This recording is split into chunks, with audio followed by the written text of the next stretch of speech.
Transplant के फर्जी NOC मामले की फर्जी एनओसी सर्टिफिकेट जारी करने के मामले में जयपुर पुलिस ने अपनी कार्रवाई तेज कर दी है और अब एक बड़ी सफलता जो पश्चिम बंगाल से हाथ लगी। एक दलाल और निजी कंपनी के डायरेक्टर को पश्चिम बंगाल से पुलिस ने गिरफ्तार कर लिया। कंपनी के निदेशक सुमन जाना और कर्मचारी सुखमय नदी गिरफ्तार हो चुके हैं। मामले में अब तक जयपुर पुलिस 9 आरोपियों को गिरफ्तार कर चुकी है। एसएमएस हॉस्पिटल के सहायक प्रशासनिक अधिकारी गौरव सिंह, फोर्टिस हॉस्पिटल के ऑर्गन ट्रांसप्लांट यूनिट के कोऑर्डिनेटर गिरिराज शर्मा, विनोद सिंह, इसके अलावा 4 बांग्लादेशी नागरिक नूरुल इस्लाम, मेहदी हसन, मोहम्मद अशानुल और मोहम्मद आजाद, ये सब गिरफ्तार हो चुके हैं।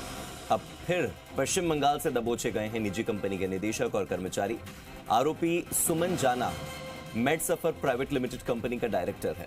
फोर्टिस हॉस्पिटल ने मेड सफर प्राइवेट लिमिटेड कंपनी से एक बॉन्ड साइन कर रखा है, करार कर रखा है। ऑर्गन ट्रांसप्लांट के लिए डोनर और रेसिपिएंट लाने के लिए यह करार किया गया है। मेड सफर कंपनी के लोग मानव अंगों की खरीद फरोख्त करते हैं। पश्चिम बंगाल में अलग अलग जगह दबिश देकर दोनों को गिरफ्तार किया गया है। और मेरे सहयोगी विनय मेरे साथ जुड़ गए हैं, सीधे विनय का रुख करते हैं। विनय, ये 2 नाम अब उस फहरिस्त में शामिल हो चुके हैं जिनकी गिरफ्तारी ऑर्गन ट्रांसप्लांट में हुई, लेकिन बाकी सब लोग कहीं ना कहीं डायरेक्टली इन्वॉल्व थे हॉस्पिटल से। ये वो लोग हैं जो पश्चिम बंगाल में बैठकर ऑर्गन ट्रांसप्लांट में खरीद फरोख्त का काम कर रहे थे। इनकी एक नई भूमिका है और इनका एक नया योगदान है इस पूरे घोटाले में, समझाइए।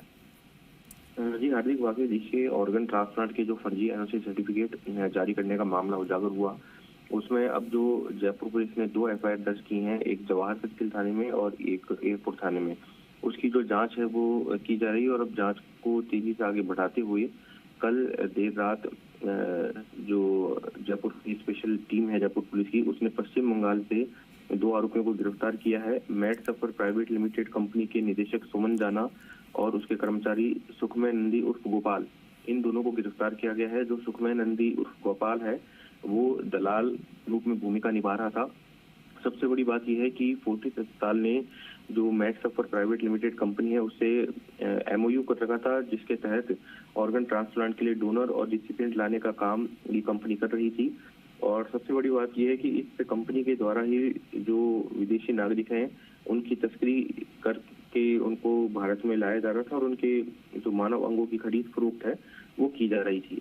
फिलहाल अब इस पूरे प्रकरण में कार्रवाई करते हुए इन दोनों आरोपियों को गिरफ्तार किया गया है, जिनको जयपुर लाया गया है। अब इन दोनों से पूछताछ की जा रही है और ये मान के चला जा रहा है कि अब इनसे जो पूछताछ होगी और जिन जिन लोगों के नाम सामने आएंगे, चाहे वो फोर्टिस हॉस्पिटल के मैनेजमेंट से जुड़े हुए हों या ईएससीसी अस्पताल के मैनेजमेंट से जुड़े हुए हों, उन पर अब सख्त एक्शन यहाँ पे पुलिस लेगी और जल्द ही इस पूरे प्रकरण में कुछ और गिरफ्तारियां देखने को मिलेगी। जी हार्दिक।